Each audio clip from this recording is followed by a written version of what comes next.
George Orwell, La ferme des animaux.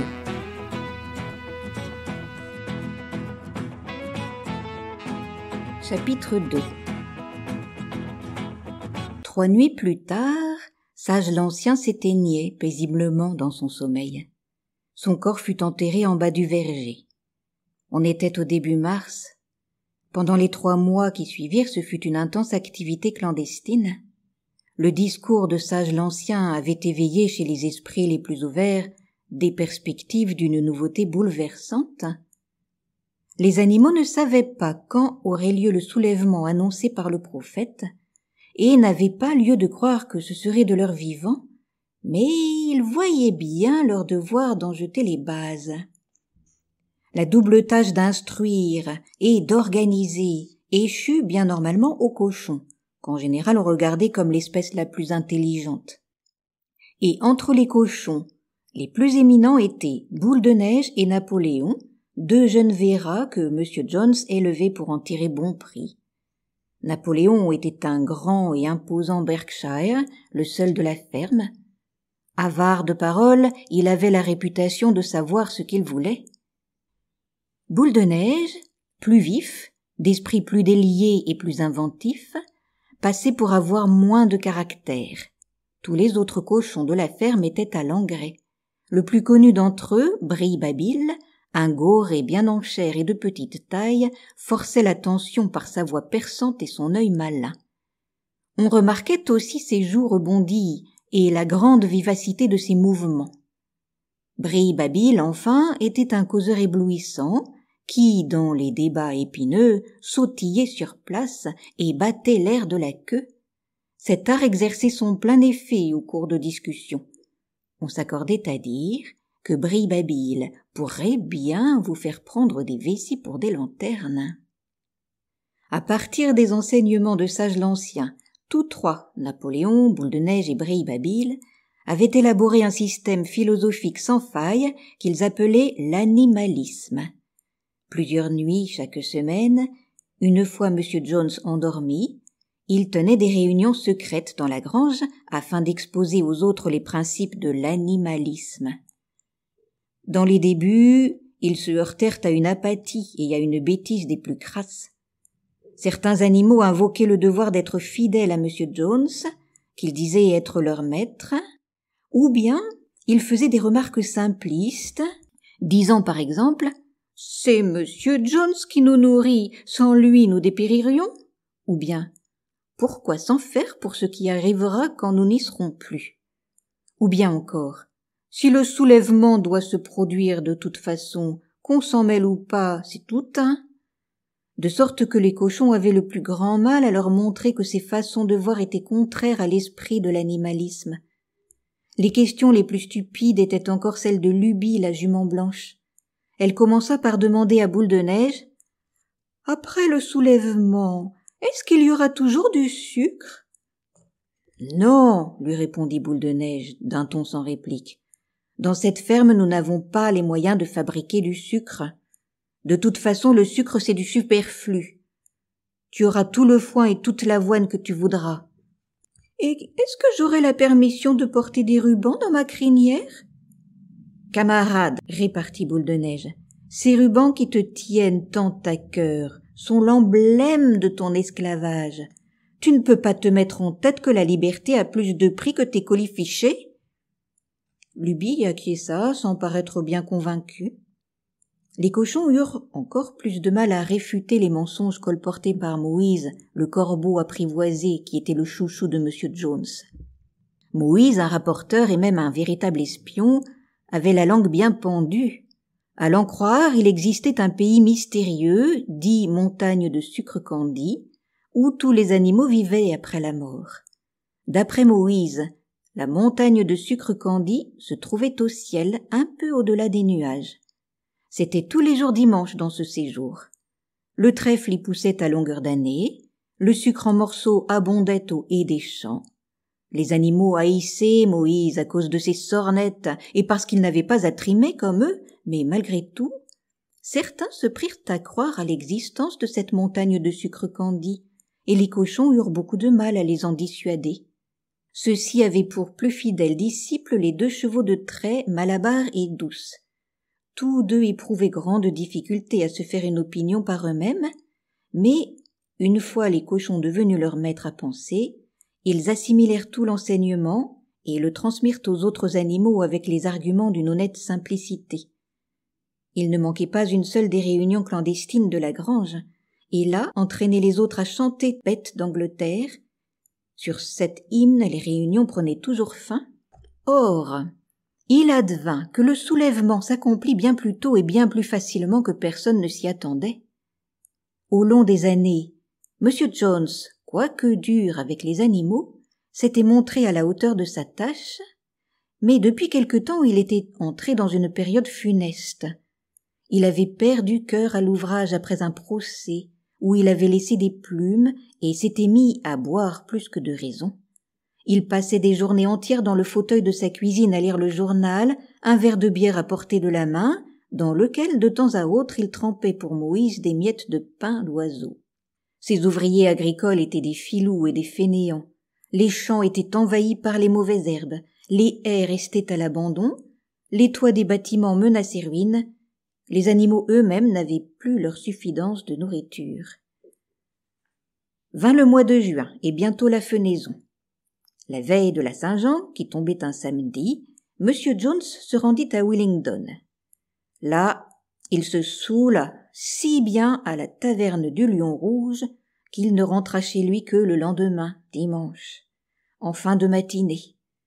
Ses ouvriers avaient trait les vaches de bonne heure, puis s'en étaient allés tirer les lapins sans souci de donner aux animaux leur nourriture. À son retour, M. Jones s'affala sur le canapé dans la salle à manger et s'endormit, un hebdomadaire à sensation sur le visage, et quand vint le soir, les bêtes n'avaient toujours rien eu à manger. À la fin, elles ne purent y tenir plus longtemps. Alors une des vaches enfonça ses cornes dans la porte de la resserre, et bientôt toutes les bêtes se mirent à fourrager dans les huches et les boîtes à ordures. À ce moment, Jones se réveilla. L'instant d'après, il se précipita dans la remise avec ses 4 ouvriers, chacun le fouet à la main. Et tout de suite une volée de coups s'abattit de tous côtés. C'était plus que n'en pouvaient souffrir des affamés. D'un commun accord et sans s'être concertés, les meurlafins se jetèrent sur leurs bourreaux. Et voici les 5 hommes en butte aux ruades et coups de corne, changés en souffre-douleur. Une situation inextricable, car de leur vie, leur maître n'avait vu les animaux se conduire pareillement. Ceux qui avaient coutume de les maltraiter, de les rosser à qui mieux, voilà qu'ils avaient peur. Devant le soulèvement, les hommes perdirent la tête, et bientôt, renonçant au combat, prirent leurs jambes à leur cou. En pleine déroute, ils filèrent par le chemin de terre qui mène à la route, les animaux triomphant à leurs trousses. De la fenêtre de la chambre, Madame Jones, voyant ce qu'il en était, jeta précipitamment quelques affaires dans un sac et se faufila hors de la ferme, ni vu ni connu. Moïse bondit de son perchoir, battit des ailes et la suivit en croassant à plein gosier. Entre-temps, toujours pourchassant les 5 hommes et les voyant fuir sur la route, les animaux avaient claqué derrière eux la clôture aux 5 barreaux. Ainsi, et presque avant qu'ils s'en soient rendus compte, le soulèvement s'était accompli. Jones expulsé, la ferme du manoir était à eux. Quelques minutes durant, ils eurent peine à croire à leur bonne fortune.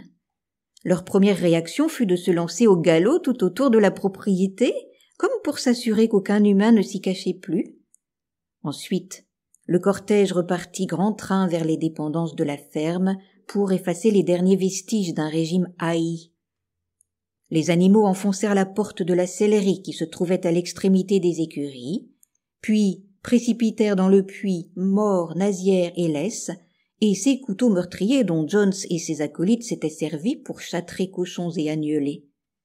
Rennes, licous, œillères, muselières humiliantes furent jetés au tas d'ordures qui brûlaient dans la cour. Ainsi, des fouets, et voyant les fouets flamber, les animaux joyeusement se prirent à gambader. Boule de Neige livra aussi aux flammes ces rubans dont on part la crinière et la queue des chevaux les jours de marché. « Les rubans, déclara-t-il, sont assimilés aux habits, et ceux-ci montrent la marque de l'homme. Tous les animaux doivent aller nus. » Entendant ces paroles, Malabar s'en fut chercher le petit galurin de paille qu'il portait l'été pour se protéger des mouches, et le flanqua au feu avec le reste. Bientôt les animaux eurent détruit tout ce qui pouvait leur rappeler M. Jones. Alors Napoléon les ramena à la resserre, et il distribua à chacun double picotin de blé, plus 2 biscuits par chien, et ensuite les animaux chantèrent Bête d'Angleterre, du commencement à la fin, 7 fois de suite. Après quoi, s'étant bien installés pour la nuit, ils dormirent comme jamais encore. Mais ils se réveillèrent à l'aube, comme d'habitude, et, se souvenant soudain de leur gloire nouvelle, c'est au galop que tous coururent au pâturage. Puis ils filèrent vers le monticule d'où l'on a vu sur presque toute la ferme. Une fois au sommet, ils découvrirent leur domaine dans la claire lumière du matin. Oui, il était bien à eux désormais. Tout ce qu'ils avaient sous les yeux leur appartenait. À cette pensée, ils exultaient, ils bondissaient et caracolaient, ils se roulaient dans la rosée et broutaient l'herbe douce de l'été, et à coups de sabots, ils arrachaient les mottes de terre pour mieux renifler l'humus bien odorant. Puis ils finirent l'inspection de la ferme, et, muets d'admiration, embrassèrent tout du regard, les labours, les foins, le verger, l'étang, le bouquetot. C'était comme si, de tout le domaine, ils n'avaient rien vu encore, et même alors ils pouvaient à peine croire que tout cela était leur propriété. Alors ils regagnèrent en file indienne les bâtiments de la ferme, et devant le seuil de la maison firent halte en silence. Oh, certes, elle aussi leur appartenait, mais intimidés, ils avaient peur d'y pénétrer. Un instant plus tard cependant, Napoléon et Boule de Neige forcèrent la porte de l'épaule, et les animaux les suivirent un par un, à pas précautionneux, par peur de déranger. Et maintenant ils vont de pièce en pièce, sur la pointe des pieds. C'est à peine s'ils osent chuchoter. Et ils sont pris de stupeur devant un luxe incroyable. Lits matelassés, de plumes, miroirs, divans en crin de cheval, moquette de Bruxelles, estampe de la reine Victoria au-dessus de la cheminée. Quand ils redescendirent l'escalier, Lubie n'était plus là. Revenant sur leurs pas, les autres s'aperçurent qu'elle était restée dans la grande chambre à coucher. Elle s'était emparée d'un morceau de ruban bleu sur la coiffeuse de M. Jones, et elle s'admirait dans la glace en le tenant contre son épaule, et tout le temps avec des poses ridicules. Les autres la rabrouèrent vertement et se retirèrent. Ils décrochèrent des jambons qui pendaient dans la cuisine afin de les enterrer, et d'un bon coup de sabot de Malabar creva le baril de bière de l'office. Autrement, tout fut laissé indemne. Une motion fut même votée à l'unanimité, selon laquelle l'habitation serait transformée en musée. Les animaux tombèrent d'accord que jamais aucun d'eux ne s'y installerait. Puis, ils prirent le petit déjeuner. Boule de Neige et Napoléon les réunirent en séance plénière. « Camarades, dit Boule de Neige, il est 6h30 et nous avons une longue journée devant nous. Nous allons faire les foins sans plus attendre.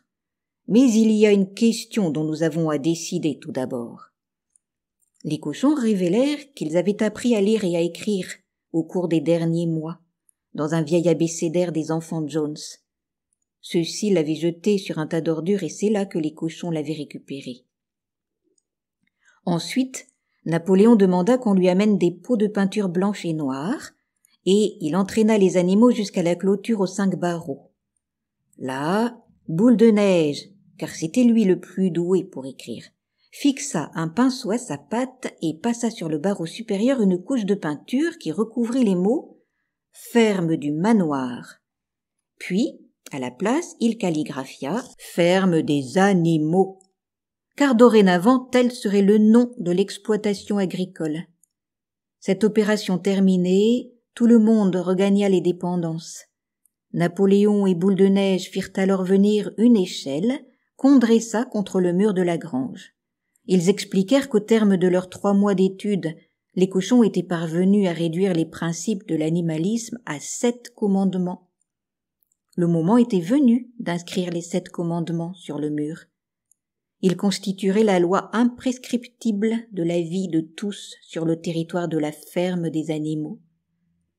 Non sans quelque mal, vu que pour un cochon se tenir en équilibre sur une échelle n'est pas commode, Boule de Neige escalada les barreaux et se mit au travail. Brille-Babil, quelques degrés plus bas, lui tendait le pot de peinture, et c'est de la sorte que furent promulgués les 7 commandements, en gros caractères blancs, sur le mur goudronné. On pouvait les lire à 30 mètres de là. Voici leur énoncé. 1. Tout 2 pattes est un ennemi. 2. Tout 4 pattes ou tout volatile un ami. 3. Nul animal ne portera de vêtements. 4. Nul animal ne dormira dans un lit. 5. Nul animal ne boira d'alcool. 6. Nul animal ne tuera un autre animal. 7. Tous les animaux sont égaux. C'était tout à fait bien calligraphié, si ce n'est que volatile était devenu vol-tile, et aussi à un S près formé à l'envers. Boule de Neige donna lecture des 7 commandements à l'usage des animaux qu'ils n'avaient pas appris à lire, et tous donnèrent leur assentiment d'un signe de tête, et les esprits les plus éveillés commencèrent aussitôt à apprendre les 7 commandements par cœur. « Et maintenant, camarades, au foin !» s'écria Boule de Neige. « Il y va de notre honneur d'engranger la récolte plus vite que ne le feraient Jones et ses acolytes. » Mais à cet instant, les 3 vaches, qui avaient paru mal à l'aise depuis un certain temps, gémirent de façon lamentable. Il y avait 24 heures qu'elles n'avaient pas été traites. Leur pie était sur le point d'éclater. Après brève réflexion, les cochons firent venir des seaux et se mirent à la besogne. Ils s'en tirèrent assez bien, car les pieds des cochons convenaient à cette tâche. Bientôt furent remplis 5 seaux de lait crémeux et mousseux que maint animaux lorgnaient avec intérêt. L'un d'eux dit « Qu'est-ce qu'on va faire avec tout ce lait ?» Et l'une des poules « Quelquefois, Jones en ajoutait à la pâtée. » Napoléon se planta devant les seaux et s'écria « Ne vous en faites pas pour le lait, camarades, on va s'en occuper. La récolte, c'est ce qui compte. Boule de Neige va nous montrer le chemin. Moi, je serai sur place dans quelques minutes. En avant, camarades, le foin vous attend. » Aussi, les animaux gagnèrent les champs, et ils commencèrent la fenaison.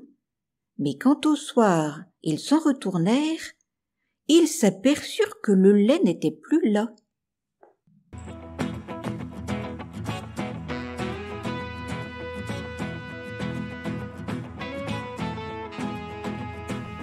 Si cela vous a plu, vous pouvez retrouver d'autres histoires et poésies sur ma chaîne Entendre lire.